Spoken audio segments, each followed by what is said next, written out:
Here's why YouTubers have multiple channels on YouTube, and why you may also want to have multiple channels if you're involved in YouTube. Find out next. Welcome back to the Biz Channel, Shakers. Derek Van Schaik here. This is the first video we're using our audio processor for this mic. I was using an audio processor for my main mic you see on my main channel for quite some time, but finally got one for this microphone. So hopefully we'll get a lot clearer audio. However, I never recorded anything with this. I just tested it with my headphones. So in other words, it could very well sound like crap. So if you're seeing this video, it actually turned out probably okay. This is a topic that came to my attention from you all. You all were in the comments as soon as I started posting more on, say, this channel, my other channels, all 5 of them that I have. Hey, why do you have multiple channels? Why don't you just put everything on one channel? And you know what? I used to 100% agree with all of you that, hey, this is me, Derek. I have one name here, I'm going to post all of my stuff on one channel. If you don't like it, get the heck out of here. That's how I used to be. I used to laugh at other YouTubers that have all these other channels. I'm like, why don't you just have the confidence? Just post everything on your one channel. And it is what it is at the end of the day, because it's you. They're going to like you or not like you, whatever you have to say. It's on your one channel, and that's it. I used to be 100% in that camp. But as most of you can tell now, I'm kind of on the other side of the camp now that I have 5 channels. So this is why many YouTubers have multiple channels. And if you're a YouTuber or thinking you want to become a YouTuber or have a YouTube type of presence, then this video is also for you. To understand why you have multiple channels, you have to know how the YouTube algorithm works. It promotes channels, not necessarily one video. It occasionally will do that. Hey, it's a funny cat video. I'm here live. I'm not a cat. They want to be able to promote all your videos, put them all in this suggested box, and someone who watched one video is going to watch a lot of your videos. Because what I found what YouTube really wants to do is have more people subscribe to more channels and not just watch a video and that's a one-off. They want you to subscribe to a channel and then not just watch one video, but watch 100 or 1,000 videos over the course of that YouTuber's lifetime, because it'll gain them a lot more views than just a one-off video, funny cat video. Oh, here's one funny cat video. They're just getting one view, right? Because it's just one-off, one crazy cat video that's on a channel that doesn't have other crazy cat videos. But if it's a whole channel that's dedicated to funny cat videos, they'll get a subscriber to that channel, and that viewer won't just watch that one-off video on their channel, but also subscribe to a funny cat video channel and watch a whole bunch of cat videos that are going to come out. Hopefully my lighting's okay. I'm kind of like fiddling with it because I'm not a lighting specialist here. Okay, so sorry, we're working through it.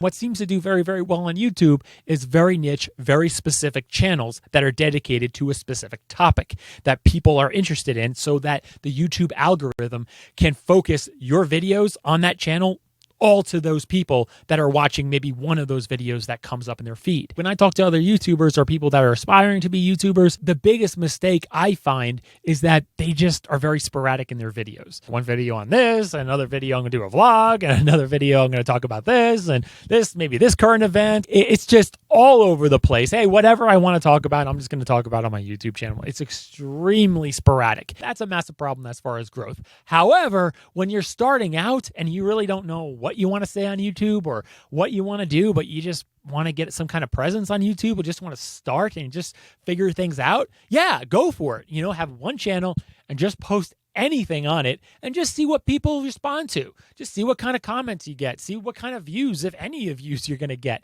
When you first start out, you're hardly going to get any views whatsoever. And that's actually a good thing, because you'll be able to just test the waters and just find out what works, what doesn't, without the pressure of a whole bunch of trolls that are going to come at you, or a whole bunch of people are going to say something to you, or, thinking that, as soon as you put something out there, then you're just going to be a meme and everyone's going to make fun of you. That's a lot of pressure. If you're just starting out, of course you're going to suck. When you're starting out, have one channel and just do everything on it. But once you start to see what actually works on the channel, stay with that and consistently make videos if that's something you really want to be talking about on your YouTube channel. So as much as it's very important to have focus, initially, you're probably not going to have much focus at all, because you don't know what works, because you don't know what you like filming. You don't know what other people want to see you film. You don't know what other people want to see on the channel. So it's initially, it is going to be sporadic, but as soon as you get focused on a topic that other people really want to see, that you're really excited to make, that's when the views really start coming in and the channel really starts to roll. You have to be able to have some focus. And that's what I do with my multiple channels. And some may say, well, Derek, you're just not posting that much on all your channels.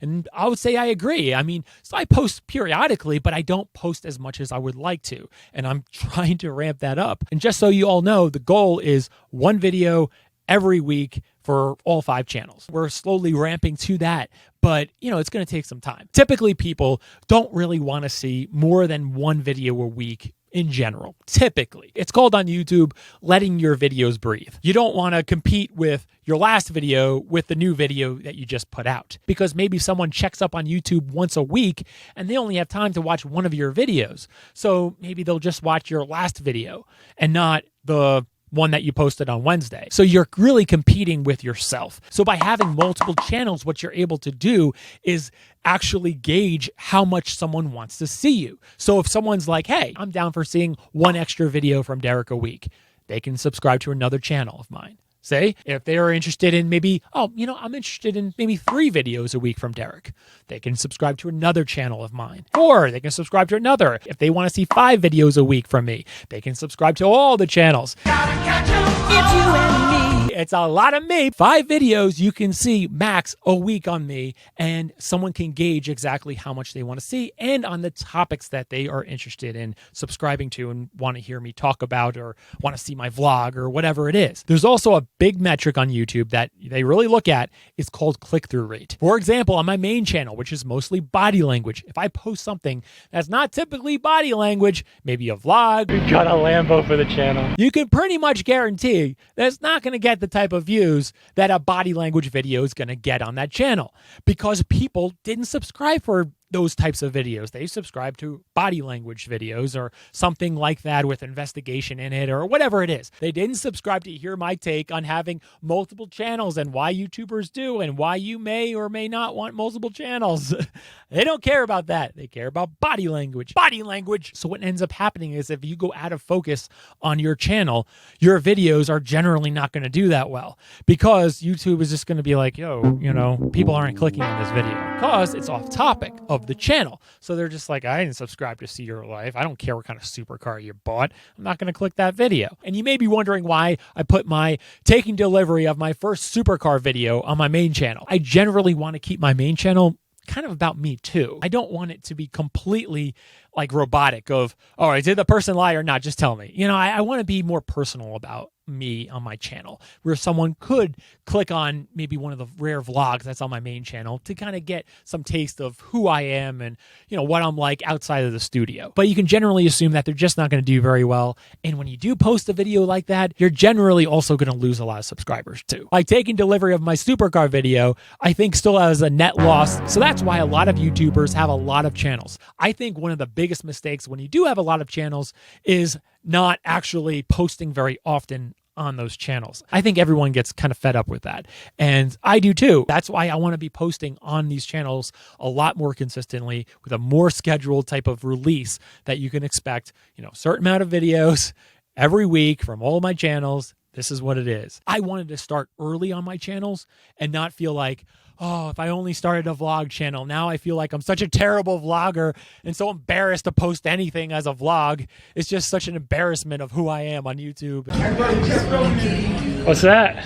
For me personally, I think I started maybe a little too early on having a lot of channels, but heck, I think it's better to start a little bit early than a little bit too late. And you see a lot of YouTubers a lot of times even do that, where all of a sudden they're like, well, subscribe to this channel then. And they're kind of bad at it, and they really didn't set a good cadence of having a lot of channels. And then, of course, if they didn't have a good schedule, a good cadence, then they're just not even going to post very much anymore on that channel that they told you to subscribe to. They posted like 2 videos or whatever. I think we've all seen YouTubers do that. If you develop the habit early on of having a lot of channels and managing all those channels, then you'll be able to consistently keep up with that schedule when you become bigger. Purpose and focus is extremely important when deciding to have another channel. I'll tell you a little bit about how I started my channels since pretty late in the video. And if you stuck around this long, maybe you want to hear this. So when my main channel's main focus solely became body language, that's when I realized I was like, hey, I really need another channel because I want to post other things too than just body language. So at the time, the Chris Watts story, largely because of my video, was going bananas. My video was going viral and everything like that. So I got a more channel to post all that raw footage that everyone wanted to see. So then, still pretty much an amateur on YouTube, I was like, well, I can post everything else on my More channel. Post vlogs, anything else I want to say, I'll just throw it on my More channel. Maybe some review videos on some of the cool things that I bought, that will be on this channel too. However, that really didn't work out very well because as soon as I started to vlog, I started to realize that people weren't really interested in me vlogging. They were more interested in just more on either the Chris Watts case or more on the cases that I would cover on my main channel. So then I was like, okay, well, I'll just have to create a vlog channel. And I had a channel that I was using guess really since college. So I grabbed that old channel and repurposed it as my vlog channel. And that old channel only had like 40 subscribers or something like that. It really didn't matter that all of a sudden I'll be posting my own personal vlogs on this old channel that I had when I had a Mustang GT and I supercharged it. It was okay to repurpose, and it was also pretty cool with the nostalgia that I technically started YouTube in my college dorm. Then at some point I thought, like, I really want a podcast channel. Maybe I won't be able to post every day or every week or anything like that, but I think I want to start with that. I want to start going in that direction and be able to have something that's more conversational than, say, my main channel or my More channel or anything else, where we can talk longer form on body language or a big investigation that's going on or a big case or even some politics. You know, I think it would be cool just to be able to talk about things and have a conversation. And this channel here, the Biz channel, as a lot of you know, it was repurposed from when I was doing more of consulting type work. Obviously, I don't have a lot of time to do any of that one-on-one type of work, so I want to be able to still talk about business, and we can do that on this channel. Even specifically on this channel, the Biz channel, yeah, we are way too broad in YouTube world. There are channels dedicated solely to sales, solely to marketing, solely to mindsets, management, finance, YouTube strategy. So if I consistently talk about all of these topics sporadically on this channel is not going to grow externally of my main channel. It's only going to grow according to how my main channel grows. For example, someone subscribed to my main channel and then noticed that I have a biz channel and are curious to what I have to say on business. That's pretty much the only growth that this channel would see. I'll be real that this channel will at some point have to really narrow and become more and more focused on a topic. I have an idea of what that topic is, but I don't want to specifically say yet because I haven't really made too many videos on this topic that I'm thinking of where this channel is going to end up going. So I don't want you to just, leave the channel thinking, oh, I don't like that, if you haven't even seen many videos or anything really on that topic yet. But it may not go in that direction that I'm thinking at all. It may go in a different direction if other people see that, hey, I actually like this content from you. This is actually more valuable than what you thought was valuable. And it's like, okay, it'll probably go more in that type of direction. But essentially what I'm talking about is mostly just the evolution of channels on YouTube. All channels are going to see that narrowing of focus, that maybe they start more broad, but then they notice that certain things are working for them is something that people want to see more. So what they do is start focusing more and more on that topic. Because at the end of the day, you go where the views are and making videos that you want to be making. Here too, I don't anticipate making a lot of YouTube strategy videos so much. I plan on doing a little bit because it's what I know and I'm kind of good at it. But I don't anticipate on doing a lot of it all the time. But maybe it may end up being more than I thought. Right? It's just the evolution of a channel. That's why creators have multiple channels, and that's why you may want to have multiple channels too if you end up doing some YouTube. Now in the comments, what pisses you off most about creators having multiple channels? It's okay to bash me. I won't take offense. Let everyone know in the comments below. Give this video a thumbs up if you found this video insightful and helpful. If you're not already subscribed, hit that subscribe button now because we don't want to miss out on new business, sales, and mindset videos. And I'll see you at the top.